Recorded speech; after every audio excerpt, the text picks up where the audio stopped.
오늘의 아침 묵상 주제는 교회는 어떤 곳인가 네 번째 시간입니다. 오늘 성경 구절은 에베소서 2장 19절로부터 22절까지입니다. 그러므로 이제부터 너희는 외인도 아니요 나그네도 아니요 오직 성도들과 동일한 시민이요 하나님의 권속이라. 너희는 사도들과 선지자들의 터 위에 세우심을 입은 자라. 그리스도 예수께서 친히 모퉁이 돌이 되셨느니라. 그의 안에서 건물마다 서로 연결하여 주 안에서 성전이 되어가고 너희도 성령 안에서 하나님이 거하실 처소가 되기 위하여 그리스도 예수 안에서 함께 지어져 가느니라. 아멘. 예수를 믿지 않는 사람들이라 할지라도 교회를 말할 때 흔히 예수의 교회라고 합니다. 갈라디아서 1장 22절에서 사도 바울은 교회를 일컫기를 그리스도의 교회라 합니다. 우리가 통상적으로 오랜 시간에 걸쳐 이미 굳어져 있는 지식이나 원리를 공유할 때는 왜 그렇게 인식되었는지에 대해서 관과하는 경우가 많습니다. 그런데 오늘 우리가 살펴보는 에베소서 2장을 보면 왜 교회가 예수 그리스도의 교회인지에 대해서 명확하게 나타납니다. 당시 유대인들은 이른바 선민사상, 하나님께 선택받은 민족이라는 우월감에 빠져 이방인들과는 상종을 하지 않았습니다. 요한복음 4장에서 보면 예수님이 남쪽 유대에서 북쪽 갈릴리로 올라갈 때 당연히 올라가는 길에 있는 사마리아 지방을 거쳐서 우물가에서 만난 여인에게 복음을 전하는 것이 나타납니다. 하지만 그때 사마리아 여인은 요한복음 4장 9절에서 이렇게 반응합니다. 사마리아 여자가 이르되 당신은 유대인으로서 어찌하여 사마리아 여자인 나에게 물을 달라 하나이까 하니 이는 유대인이 사마리아인과 상종하지 아니함이로라.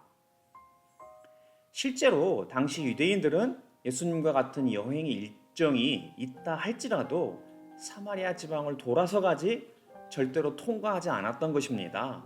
사마리아인들은 원래는 같은 유대 민족이었는데 나라가 북이스라엘과 남유다로 나뉘었다가 전부 망한 이후에 계속 북이스라엘 지방에 살던 사람들이었습니다. 그 이후에 이방인들과 결혼하여 유대인들로부터 도외시 되었던 역사를 갖고 있습니다. 그런 이유로 유대인들은 자신들이 하나님의 백성이라는 선민사상에 빠져 사마리아인은 물론 이방인들을 무시하였습니다. 그런데 예수님이 오셔서 이렇게 나뉘어 있는 유대인들과 이방인들을 하나로 만드셨습니다. 에베소서 2장 14절부터 16절의 말씀을 표준 세번역으로 한번 살펴보겠습니다. 그리스도는 우리의 평화이십니다. 그리스도께서는 유대 사람과 이방 사람이 양쪽으로 갈려 있는 것을 하나로 만드신 분이십니다. 그는 유대 사람과 이방 사람 사이를 가르는 담을 자기 몸으로 허무셔서 원수된 것을 없애시고 여러 가지 조문으로 된 계명의 율법을 폐하셨습니다. 그것은 이 둘을 자기 안에서 하나의 새 사람으로 만드셔서 평화를 이루시고 원수된 것을 십자가로 소멸하시고 십자가로 이 둘을 한 몸으로 만드셔서 하나님과 화해시키려는 것입니다. 예수를 믿지 않는 사람들이 갖고 있는 선입견 중에 가장 큰 것 중에 하나는 왜 2000년 전 중동에 있던 한 민족의 선지자를 우리가 믿어야 하는가 하는 것입니다. 이러한 생각에 대해 방금 읽은 성경 말씀은 명확히 대답을 해주고 있습니다. 유대인들이 믿는 유대교를 믿으라는 것이 아닙니다. 우리가 예수님을 믿는 이유는 예수님이 이 땅에 오셔서 십자가에 죽으셔서 우리의 죄를 대신 갚아주시고 부활하신 하나님의 아들이시기 때문입니다. 즉 자기 몸으로 사람들 간에 쌓여있는 담을 허물고 우리를 하나의 새 사람으로 만들어 창조주이신 하나님과의 관계를 회복시켰기 때문입니다. 이것을 18절에서는 이렇게 요약하고 있습니다. 이방 사람과 유대 사람 양쪽 모두 그리스도로 말미암아 한 성령 안에서 아버지께로 나아가게 되었습니다. 예수님으로 인해 우리를 지으신 하나님 아버지께 이제는 나아가 다시 하나님의 자녀가 된 것입니다.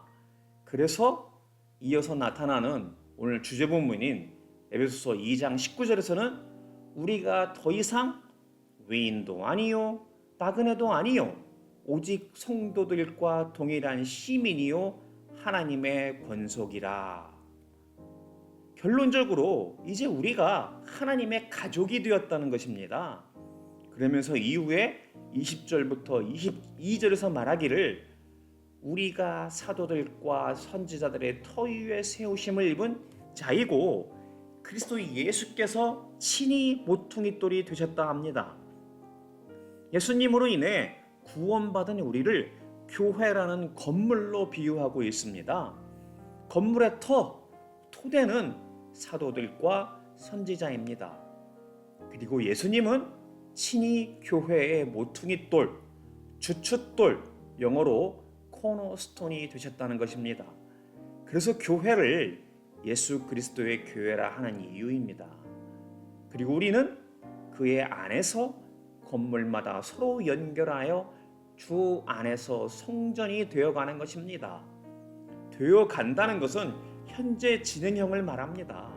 이것을 예수님을 닮아가는 것, 즉 성화라 말하기도 합니다.